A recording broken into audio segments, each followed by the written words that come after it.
여러분 반갑습니다. 역사탐정입니다.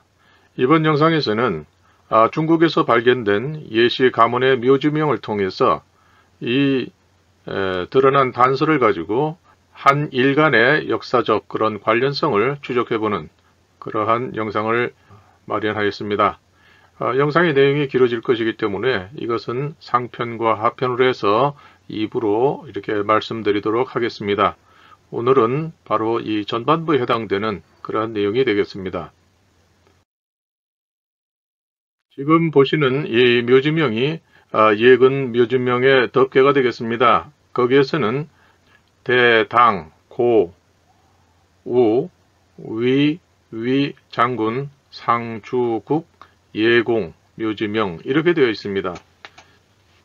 이것은 2011년 섬서 서안에서 출토가 되었고 여기에 문제가 되고 관심을 끄는 것은 묘지명의 부상, 풍곡, 반도 이런 것들이 백제 멸망을 통해서 각각 우리가 알고 있는 고구려 백제 신라의 그러한 이름이 다르게 적혀 있었다는 것입니다. 그래서 이것은 정식으로 국호가 아닌 고구려 신라 이러한 각국의 미칭 혹은 별칭으로 이해되고 있습니다. 마찬가지로 이 묘지명에 있는 그 내용 중에서 거기에 보면 일본 이렇게 되어 있습니다. 이 일본이라는 것은 우리가 오늘날 알고 있는 열도의 일본이 아니라 백제를 가리킨다는 데에서 그 관심이 지대해지고 있는 것이죠. 왜 백제를 일본으로 표현을 했겠느냐 하는 것입니다. 그런데 그 내용에 대해서는 다른 분들이 이렇게 해석해 놓은 것을 보면은 대체적으로 문헌에 의지하지만 저는 평소대로 이것이 역사의 시작으로부터 이렇게 일본이라고 하는 것이 어떻게 대대로 이렇게 이어져 내려왔느냐, 역사적으로 그것을 계승해 왔느냐 하는 것에 주안점을 두고 말씀드리도록 하겠습니다. 자, 여기에서 보시는 것처럼 지금 이 부분인데요. 이 부분에 그 내용을 보게 되면 일본, 즉 이때는 우리가 현재 일본이 아니라 백제를 가리킵니다. 백제가 멸망했기 때문에 남은 백성들, 곧 군사와 귀족들, 또 왕족들 이런 사람들은 부상, 곧 외국에 의지하여 잡힘과 죽음에서 도망쳤다. 즉 포로가 되는 데에서 면해가지고 이렇게 열도로 도망쳤다. 이런 뜻이 되죠. 반면에 풍곡의 남은 무리들은 고구려의 남은 무리들은 반도, 즉 신라를 힘입어 완강하게 저항하였다. 즉 고구려는 비록 멸망했지만 그 이후에는 신라와 어떤 연대하는 그런 관계로 전환이 되어서 이 당나라에 저항했다 하는 이런 의미가 되겠습니다.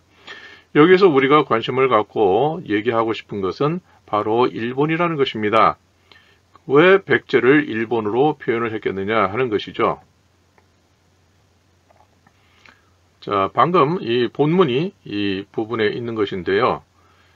그래서 열도, 즉 스스로도 자신을 일본으로 자칭했고 또 여기 묘지명에는 백제를 일본으로 했다는 것입니다. 그렇기 때문에 이 백제와 열도는 그냥 넘어가기에는 상당한 어떤 공통점을 갖고 있고 서로 간에 어떤 친밀한 관계를 갖고 있는 그런 양국의 관계였다 하는 것을 먼저 이 대목에서 우리가 짐작할 수가 있겠습니다. 일본의 의미가 무엇이냐 하는 것에 대해서 먼저 살펴보겠습니다. 일본에 대해서는 신라 본기 문무왕 여기 대목에서 이렇게 설명을 하고 있습니다. 외국이 이름을 일본으로 고쳤는데 스스로 말하기를 해 뜨는 곳에 가까워서 일본으로 이름 지었다고 한다. 이렇게 위치를 가지고 말을 했습니다. 자, 그 다음에 외국은 옛 외노국이다. 일본국은 외국의 별종이다. 이는 그 나라가 해 뜨는 곳에 있어서 일본으로 이름을 지었다. 혹은 말하기를 외국이 스스로 그 이름이 아름답지 않아 싫어해서 일본으로 개명하였다거나 혹은 일본은 과거에 작은 나라에 있는데 작은 나라들을 병합하였다고 한다. 그 사람들 중 입주하는 자들은 크게 자랑하지만 실제와 달라 중국이 의심하였다. 이렇게 설명을 했습니다. 즉 여기에서 보면 왜 일본이라고 했는가 하는 것에 대해서 딱히 이렇게 이해할 만한 그런 해명이 없습니다. 일본이 과거에 시작은 작은 나라였고 또 여기에 내용을 보게 되면 주변에 작은 나라들이 여럿이 있었습니다. 그런데 그것들 하나 둘씩 이렇게 병합해서 점점 덩치를 키워나갔다 하는 그런 의미가 되겠습니다. 그러니까 열도는 많은 소국들로 이렇게 분할 점거되어 있었던 그 시대였었다. 이렇게 볼 수가 있겠습니다.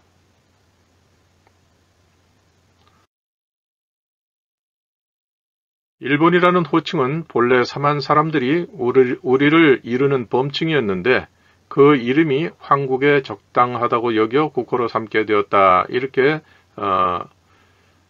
대일본 지명사전에서 일본에 대한 유래를 설명을 하고 있습니다. 즉 삼한 사람들, 이렇게 열도를 이루는 범칭이 바로 일본이었다. 이런 뜻이 됩니다. 그러면은 정식 국호가 되기 이전에 이미 일본으로서 이렇게 별칭으로 사용되었다 하는 것을 여기서 알 수가 있습니다. 즉 일본이라는 호칭이 자신들이 만들거나 자신들에게서 나온 것이 아니라는 그런 의미가 되는데요. 그러면 앞에서 얘기했던 그 내용과는 좀 모순되는 그러한 설명이 되겠습니다. 앞에서는 스스로 자기들이 아름답게 여겨서 국호로 삼았다 이렇게 했는데 여기에서는 삼한 사람들이 그렇게 호칭을 불렀다, 지어줬다 이런 의미가 되겠습니다. 일본은 옛 외노이다. 함형 원년 사신을 보내어 고려와 평화를 축하하고서야 조금씩 하음을 익혔으며 외란 이름을 나쁘게 여겨 일본으로 고쳤다. 사자가 스스로 말하기를 나라가 해 뜨는 곳과 가까워 그렇게 이름을 정했다고 한다. 혹은 일본은 작은 나라인데 외국 지역을 병합하고 그 이름을 사칭하였다고 한다. 사자가 그 실정을 말하지 않아 의심스럽다. 이렇게 중국에서는 계속 일본이라고 하는 이것에 대해서 의심을 하고 있는 것입니다. 그래서 여기서 함형 원년이라고 하는 것은 670년을 말하고 있습니다. 당 고종 때인데요. 이때에는 일본 표기 외에도 야마토, 즉 대화란 단어도 일본을 지칭하고 있었는데 이것이 양쪽으로 병칭하게 되면서 이것이 어떤 의미가 있는가. 그리고 후에 보면 나타나지만 일본, 대화 이거는 명백하게 발음이 다릅니다. 발음이 오늘날 다른데 이것을 똑같이 야마토로 이렇게 읽게 됩니다. 그 이유가 무엇인가 하는 것이 오늘날 많은 연구자들의 숙제가 되고 있는 것이죠.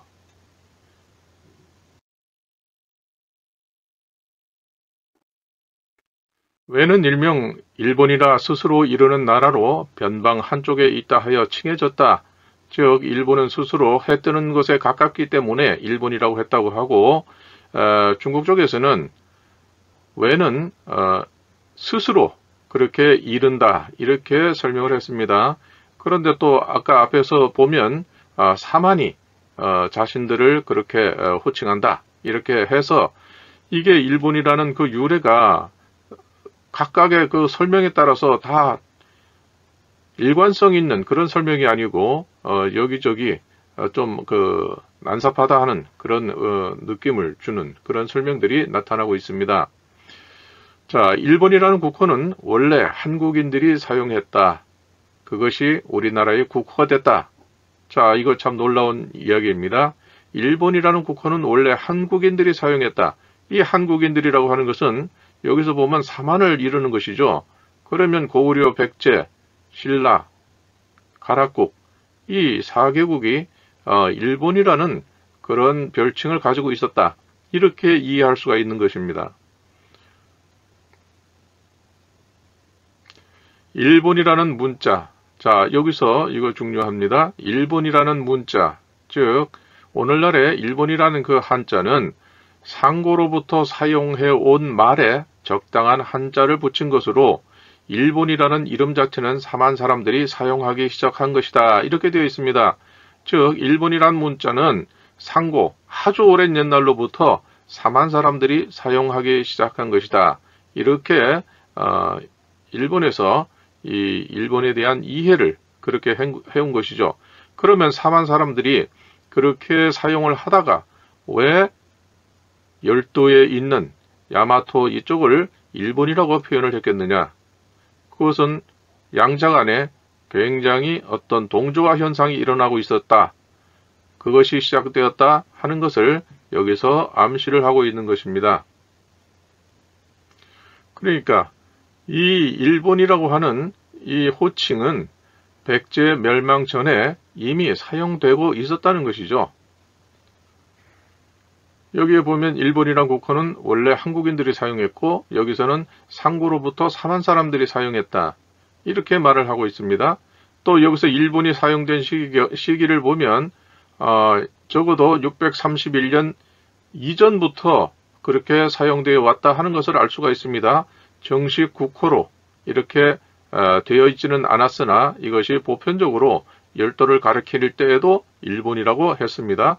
그러면 일본이라고 하는 것은 삼한과 열도 이 전체가 일본이라는 말이 이상하지 않은 그러한 범칭이 되었다 하는 것이죠. 그렇기 때문에 백제가 멸망하기 이전 이미 일본이라는 것이 서로 열도를 나타내기도 하고 또 이 사만을 나타내기도 하는 그러한 호칭이었다. 이렇게 알 수가 있습니다. 그리고 일본이라고 하는 이 국호를 공식적으로 사용한 것은 701년 다이호 율령 제정 이후로 이렇게 알려지고 있습니다. 그러니까 그 이전에 이미 아주 이렇게 범칭으로서 자연스럽게 사용되어 오다가 이 외라는 것에서 공식적으로 일본을 국호로 사용하게 된 것은 701년이다. 이렇게 정리를 할 수가 있겠습니다. 자, 여기에 보면 일본이라고 하는 국호는 원래 한국인들이 일찍부터 사용해왔던 것으로 우리나라, 즉 일본이 그 이름이 아름다워 국호로 결정했다. 이렇게 설명을 했습니다. 그러니까 결국은 이것이 한국인들이 사용했던 그런 범칭을 그 외에서 야마토에서 이것을 차용했다, 빌려왔다. 그래서 일본으로 했는데 이것은 결국은 삼한과 일본 열도가 동조화가 되지 않고서는 이러한 것이 자연스러울 수가 없는 것이죠. 그렇기 때문에 일본과 삼한과 오늘날의 일본의 역사는 어떤 그 서로 간의 어떤 동조화 현상, 서로 가까워지는 이러한 일체감을 형성하는 그런 과정이 있었다 하는 것을 여기서 추정해 볼 수가 있겠습니다.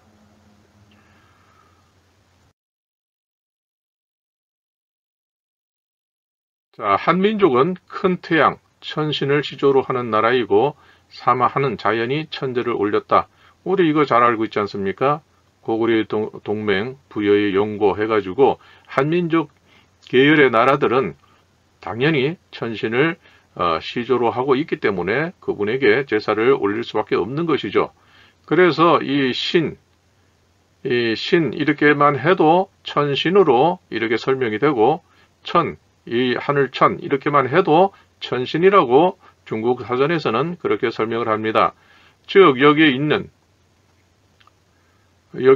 이 신이라는 최초의 글자 이것은 곧 천신, 신농, 염제 이런 이름으로 불리고 있는 최초의 개벽조가 되고 이 이름자는 고조선에 조선할 때에 첫 획이 되고 중앙에 있는 그러한 신위가 되는 것입니다. 그리고 이 사마는 자연히 이분에게 천지를 올릴 수밖에 없는 것이고, 또 이 조선이라고 하는 것은 이분을 시조로 해서 대대로 어떤 인물들이 당시의 상형문자로서 이렇게 엮어서 오늘날 우리가 아는 조선이라는 글자를 형성하게 되었는가 하는 것을 우리가 알지 않고서는 왜 일본이라고 이렇게 불렀는가 하는 것을 설명할 수가 없는 것입니다. 자, 이 한 예를 한번 보겠습니다. 자, 이것은 고대 상형문자입니다. 이것은 그냥 탁본 떠서 이렇게만 보고 있을 뿐이지 이것에 대해서 설명을 하지는 못합니다. 그러나 문자적으로 보게 되면 이것은 소호 금천씨가 장인이 되는 천신, 신농 하나님께 예를 올리는 그러한 내용을 여기에 표현했다. 이렇게 설명할 수가 있습니다. 왜냐하면 여기에 하늘에 있는 이것은 천신 하나님, 최초의 태양신, 그분을 나타낸 것이고, 이분은 소호금천씨로서 바로 이분의 사위가 돼서 장가를 들어서 이분의 지위를 이었기 때문에, 그리고 이렇게 하늘에 있는 태양에 이렇게 두 손을 들어서 예를 올린다고 하는 것은 이때 제사를 드릴 때에는 천신 하나님은 이미 이 땅에서의 삶을 마치고 돌아가셨다. 그런 상황이다 하는 것을 추정해 볼 수가 있습니다. 그러면 이분이 소금천씨라고 하는 것은 어떻게 설명할 수 있느냐? 그것은 바로 몸체를 보게 되면 몸체가 역삼각형으로 되어 있습니다. 이 역삼각형으로 되어 있는 것은 여러 번 참 설명을 드렸는데 여기 이 족보가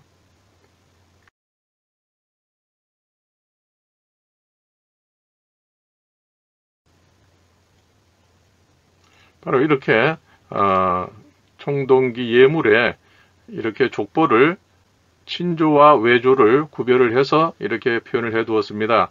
이 사람이 이 천신 하나님의 이 시칭자를 쥐고 있고 이것은 또 두 분이 들어가 있는 모양이기 때문에 이것은 삼신이 되는 것입니다. 삼신을 손으로 쥐고 자기는 이분을 이 삼신의 자손이다 하는 것을 표현을 했습니다. 그리고 여기서 보면 바로 이건 임금 제자가 시작되는 첫 글자가 됩니다. 그래서 이것이 동일하기 때문에 이것은 최초의 역삼각형으로 자신을 나타낸 인물 곧 소호금천씨라고 하는 것을 여기에서 얘기를 할 수가 있습니다. 그렇기 때문에 이것은 천신 하나님께 장가를 들어서 사위로서 아들이 된 백년손님이 된 소호금천씨가 자신의 장인이 되는 천신 하나님께 예를 올리는 그러한 내용을 여기에 담고 있다. 이렇게 볼 수가 있는 것입니다.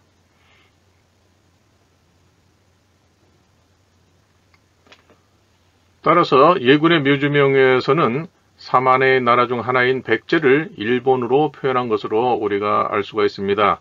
자, 일본이라고 하는 말이 문자적으로 무엇입니까? 일본, 태양, 해 일자잖아요. 해 일자가 되고 본, 뿌리본. 그러니까 태양, 이 태양을 근본으로 삼는 나라, 그것이 일본이라는 것이죠.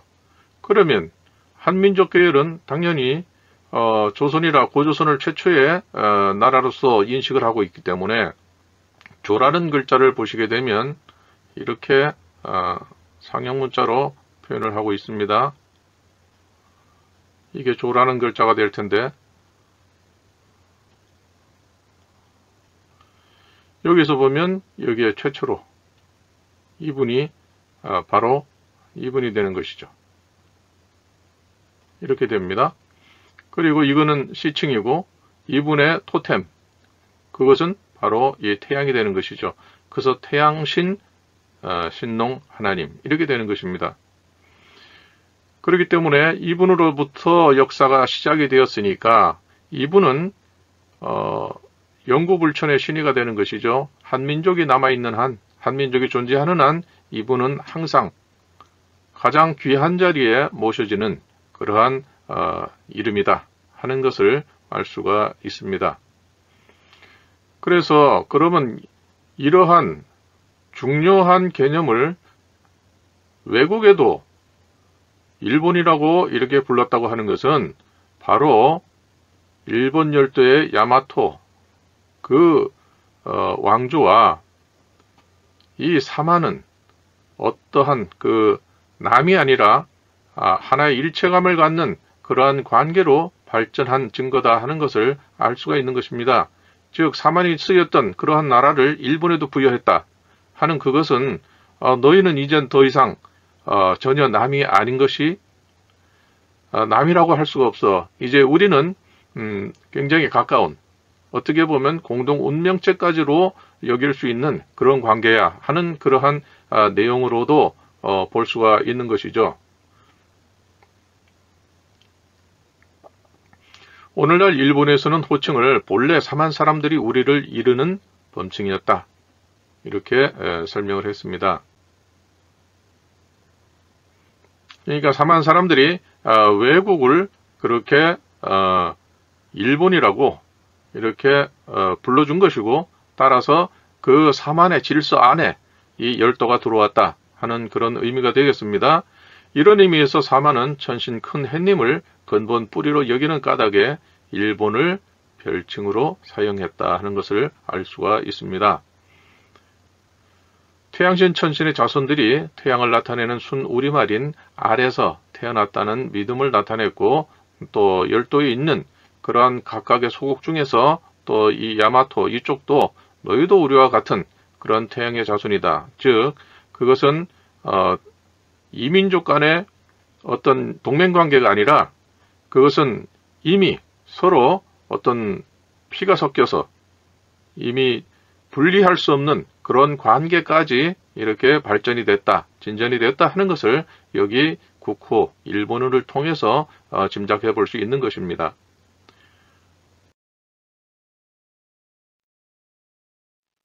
자, 서로 다른 일본의 유래. 자, 이거 앞에서 이제 예를 든 그 문헌 기록에 대해서 그 내용을 다음과 같이 이해할 수가 있습니다. 일본의 유래에 대해서 서로 다른 그러한 설명들이 나왔는데 왜는 변방에 있어서 해 뜨는 위치에 가깝다 해서 위치를 가지고 일본으로 불렀다 이렇게 하는 것이고 일본은 사만 사람들이 스스로 사용했던 것이다. 그러니까 사만의 전유물이었다는 것이죠. 일본은 예전엔 또 작은 나라였고 그 작은 나라들끼리 있는 중에서 점차로 하나씩 땅을 차지함으로 해서 덩치를 키워나갔다 하는 것을 여기에 알려주고 있습니다. 국호 사용 시기는 앞에서 예문을 든 것처럼 정관 5년 631년 이전부터 이미 사용해왔다. 그리고 이것은 사만 사람이 자칭했던 명칭을 일본에게도 그러니까 열도의 일본에게도 부여를 했다 하는 것을 알 수가 있습니다. 그렇기 때문에 일본이란 말은 태양신, 천신을 섬기던 사만 사람들의 자칭이었으며 이들이 열도를 분할 점거하면서 천신을 근본으로 하는 나라의 뜻으로 일본을 국호로 하였다는 것을 알 수가 있습니다. 즉 일본 열도도 고구려, 백제, 신라, 가락국 이렇게 해서 그 각각의 열도 중에서 부분적으로 이렇게 차지하고 있었죠. 그리고 또 이 토착민도 있었을 것이고요. 그렇게 하다가 점차 작은 나라가 주변의 이웃 나라들을 이렇게 정복을 하면서 결국은 덩치가 커지고 그리고 그 덩치를 키운 그 왕조가 사만 사람들과 깊은 혈연적 관계가 있는 그러한 인물들이었기 때문에 거기에도 이 일본이라고 하는 사만이 사용했던 일본이라고 하는 그것을 범칭으로 불렀다. 그리고 나중에 이 열도의 일본은 이것을 아름답게 여겨서 자신들의 국호로 이렇게 정식으로 채택을 했다 하는 것을 알 수가 있습니다. 그래서 이것이 고구려, 백제, 신라, 가락국 이 4개국이 다 일본 열도에 개척을 해서 분할 점거를 하고 있었다 하는 것을 일본이라는 국호를 통해서 알 수가 있고, 또 여기에서 일본이 그 야만의 시대, 그 낙후된 그런 시대에 있었을 때에 신라에서는 열도에다가 신라에는 신도가 있었기 때문에 그 신도를 전해주었고, 또 백제에서는 불교를 전해주었습니다. 그리고 그 이전에는 칠지도를 전해주었습니다. 이 칠지도는 이미 제가 칠지도만을 가지고 영상을 올린 것이 있습니다. 칠지도를 검색해 보시면 거기에 내용을 제가 설명드린 것이 있는데, 그것은 이 칠지도라고 하는 것은 삼신을 나타낸 것이죠. 그런데 백제가 삼신을 나타내는 이 칠지도를 열도에 일본에게 전해줌으로 해서 우리는 조상을 같이 하는 그러한 하나가 되었다 하는 그런 의미이고, 따라서 우리의 이 혈연적 관계가 흩어지지 않고 더욱 그 우위를 돈독히 할 수 있도록 그렇게 이 칠지도를 통해서 우리의 그 혈연적 관계를 계속 되새겨 나가면서 자손들에게도 그러한 것을 알려주도록 하라 하는 그러한 당부를 담았다, 이렇게 볼 수가 있습니다. 그래서 낭랑해 중 유 외인 분이 100여국 해서 이 열도에서는 외인들이 100여국이 이렇게 나뉘어서 이렇게 그 부족 시대로 이렇게 살아가고 있었다 하는 것을, 부족 국가 시대로 살아가고 있었다 하는 것을 여기에서 이렇게 묘사를 하고 있습니다. 자, 그러면 외와 일본은 어떠한 관련성이 있을까 하는 것에 대해서 우리가 집중해야 되겠습니다. 여기에서 보면 칠지도에 대해서는 이전 영상에서 매우 상세하게 말씀을 드렸습니다. 그래서 이것을 굉장히 여러 가지 이 제작 연대가 언제냐, 이것에 대해서는 연구자마다 좀 차이가 있고 정확하게 이것이다 단정적으로 말하기는 어렵습니다. 그래서 칠지도 제작 연대를 보면은 369년으로 보기도 하고 408년도 있고, 또 그 뒤에 또 연대도 나오고, 연구자마다 각각 다른 주장을 하고 있지만 나름대로 다 일리가 있습니다. 제가 여기서 관심을 갖고자 하는 것은 그것이 언제 시기가 어떻게 됐든지 간에 이 칠지도의 의미에 대해서 이미 긴 영상을 통해서 말씀을 드렸다는 것입니다. 자, 이걸 한번 보시겠습니다. 다시 한번 간략하게 말씀드리면, 이렇게 아까 앞에 있었던 것처럼 이러한 형상은 삼신을 상징하는 것입니다. 자, 이것은 삼신의 계승자죠. 그래서 이 초, 작, 종, 이 해가지고 이 초, 삼신의 계승자가 이 여씨에게 이 여씨를 위해서 이 금문이 들어가 있는 기물을 만들어 드립니다 하는 그런 의미가 있고, 이 글자가 우연히도 부여박물관에 제가 토기를 찍고 집에 와서 확인을 해보니까 놀랍게도 그 글자가 여기에 들어 있었습니다. 그리고 이 옆에는 여기 드러나진 않았지만 이것을 확대해서 보면 이 초라는 글자가 두 개가 겹쳐서 이렇게 표현되어 있었습니다. 그렇기 때문에 백제 사람들은 이 초라는 글자의 개념을 매우 정확하게 이해를 할 수 있었고, 또 이것이 많은 그 다른 유물 속에서도 표현이 되어 있습니다. 와당에도 표현되어 있고, 또 도깨비 거기에도 표현되어 있고, 이런 것을 몇 개를 찾을 수가 있었습니다. 그것을 보면 백제인들 뿐만 아니라 신라인, 가락, 또 고구려 다 마찬가지로 이것에 대한 의미를 매우 정확하게 시조를 나타낸다 하는 것을 이렇게 정확하게 인식하고 있었다 하는 것을 명백하게 이렇게 단정 지을 수가 있습니다.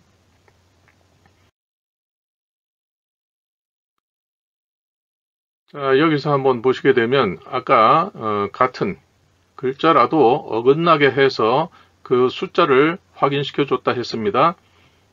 자, 한번 보시겠습니다. 자, 여기에서 보면 이것이 이어지지 않고 이것이 위에 있고 이건 밑에 있습니다. 그렇기 때문에 이 천신 하나님을 나타내는 이 신자 옆에 둘이 어긋나게 붙어 있다고 하는 것을 알 수가 있습니다. 이것은 이제 뭐 또 설명이 길어지겠는데 이건 모계 사회의 영향으로 이렇게 볼 수가 있겠습니다. 자, 여기서는 뭐 더 정확하게 나오죠. 여기서는 직선으로 된 이거는 희화시, 그 다음에 이것은 뉘조 해서 이렇게 세 분, 천신 하나님의 딸린 식구로서 두 분이 이렇게 합쳐져서 삼시를 나타낸다 하는 것입니다. 자, 여기서도 보면 직선이 어긋나게 이렇게 양쪽으로 갈라져 있습니다. 그렇기 때문에 우리가 자칫하면 열십자로 볼 수 있는 글자도 그 이전으로 거슬러 올라가면 바로 이것이 이렇게 표현된 글자에서 변한 것이다 할 때에는 그것은 두 사람을 나타내는 것이 아니라 세 분을 나타내는 것입니다. 자, 여기서도 마찬가지로 자, 천신 하나님, 그 다음에 둘, 셋 해서 바로 천신 하나님에게 딸린 식구, 아드님과 따님 해서 이렇게 삼신이다. 그리고 이 여신은 바로 이 삼신의 자손이다. 삼신을 계승한 인물이다 하는 것을 나타내주고 있습니다. 그래서 여기에서는 이 삼신을 나타내는 것이 통상적으로는 바로 그냥 이게 보통 제일 많이 사용됩니다. 아니면 이렇게 사용됩니다. 그러나 드물지만 이렇게 어긋나는, 그래서 정확하게 이것이 뭐 세 분을 나타낸다 하는 것을 밝혀주는 그러한 근문들이 드문드문 나타나는 것을 이렇게 소개를 해드렸습니다.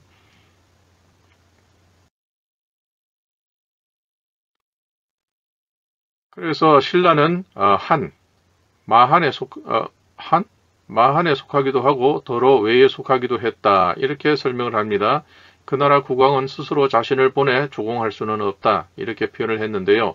이것은 신라가 마한에 종속되어 있는 그런 상태에서 이렇게 한에 속하기도 하고 외에 속하기도 한다, 이렇게 표현한 것 같습니다.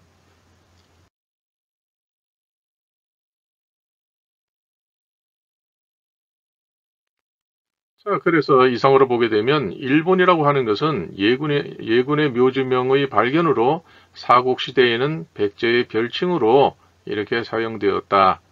실제로는 백제의 별칭으로 사용되었지만 이것은 최종적인 것이고, 그 이전에는 마한 지난 변환에 속한 그러한 한민족의 나라들이 다 일본, 왜냐하면 천신 하나님 그 태양신이기 때문에 해를 근본으로 하는 그러한 나라가 사만이었기 때문에, 천신의 자손이었기 때문에 그래서 별칭으로 일본으로 사용할 수가 있었겠다. 그런데 외국을 일본으로 이렇게 호칭할 수 있게 되었다는 것은 두 나라가 상당히 혈연적으로 긴밀한 관계가 되었다 하는 것을 알 수가 있게 됩니다. 일본은 통영과는 달리 백자의 멸망 전부터 사용되었고 해를 근본으로 하는 나라, 곧 천신의 자손이 세운 나라로 해석될 수가 있는 것입니다. 역사적으로도 이것이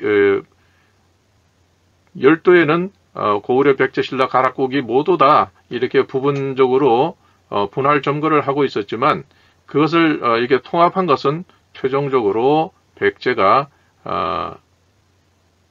백제계가 이렇게 열도를 갖다가 장악을 했기 때문에 그 나중에는 곧 백제가 일본이었고 일본이 이 열도에 대해서 백제가 멸망된 이후에 대규모로 이렇게 열도로 이주를 하게 됨에 따라서 그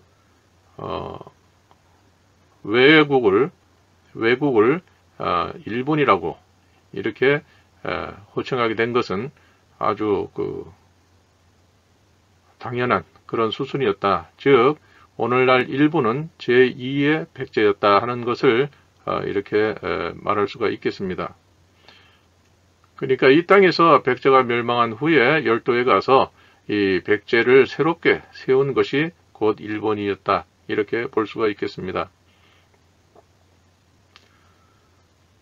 백제를 비롯한 사만의 대일본의 관계는 오랫동안 긴밀히 관계를 맺어왔다. 지속적인 열도 개척이 동족 인식으로까지 발전한 것으로 추정할 수 있다. 즉 동족 이식이라고 하는 것은 바로 혈연 관계까지 이어졌다. 이런 말로 설명할 수가 있습니다. 질지도와 동일한 개념은 신라와 가야의 유물에도 적용되고 있습니다. 그렇기 때문에 그것은 바로 삼신을 나타내는 그런 유물이 되고, 그러한 유물은 금관이나 이러한 또 귀걸이라든지 이런 장식을 통해서도 거기에 충분히 이렇게 변형된 삼신의 개념으로서 우리가 알 수가 있습니다. 해를 근본으로 삼는 것은 대문구 문화 토기의 초기 상형문자 기록이 3000년 이상의 시공을 넘어서 온전하게 전해온 것으로 볼 수가 있습니다. 이것은 이미 여러 차례 말씀을 드렸습니다. 대문구 문화 토기에서는 다음과 같이 되어 있었죠.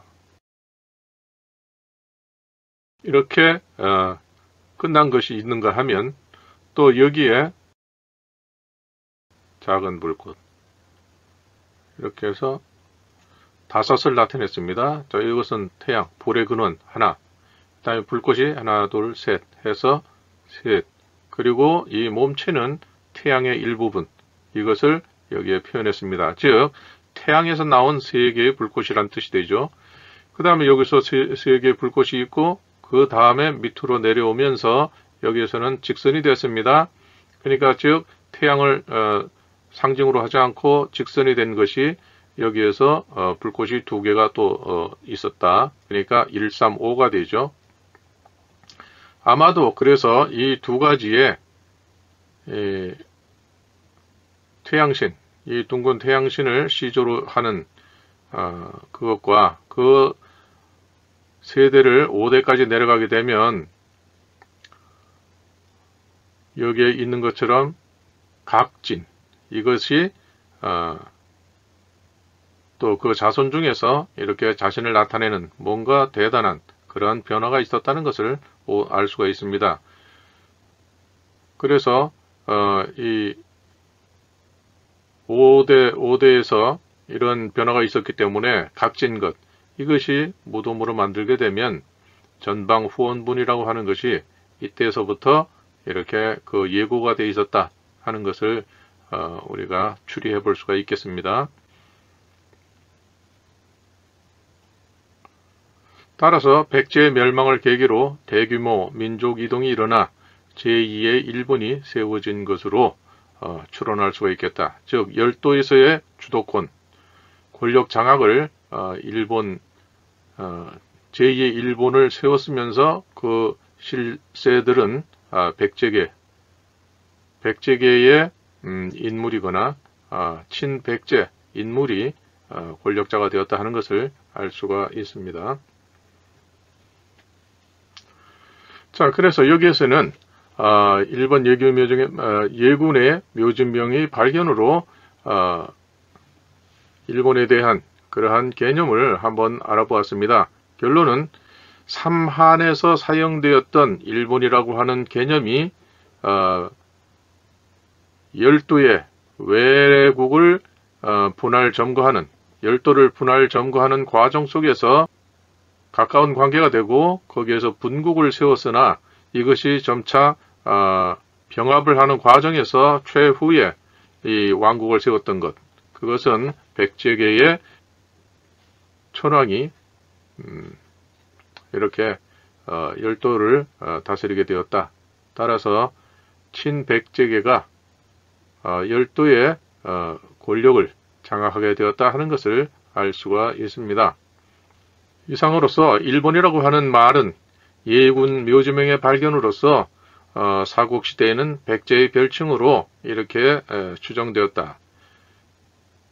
그리고 이 해를 근본으로 한다고 하는 것은 또 대문구 문화의 문양에 나타난 것처럼 해를 근본으로 하는 것은 아주 역사적으로 수천 년 전부터 시작되어 왔는데 그것을 이은 것이 삼한의 나라들이었고 또 열도를 개척하는 과정에서 분국을 세우거나 또 혼인관계가 이루어지면서 그것이 삼한의 질서에 편입이 되고 따라서 그것이 열도를 또 다른 일본으로서 이렇게 인정하게 되었는데 그것이 후대로 역사의 진행 과정 속에서 최종적으로 일본을 가리킬 만큼 열도에서의 그 주류로 나타난 것이 백제계의 인물이었다 하는 것을 결론으로 말씀드릴 수가 있겠습니다.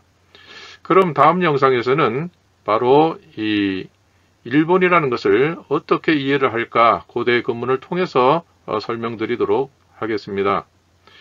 이제까지 영상을 보아주신 구독자님들께 감사의 말씀을 드립니다. 다음 영상에서 뵙도록 하겠습니다. 고맙습니다.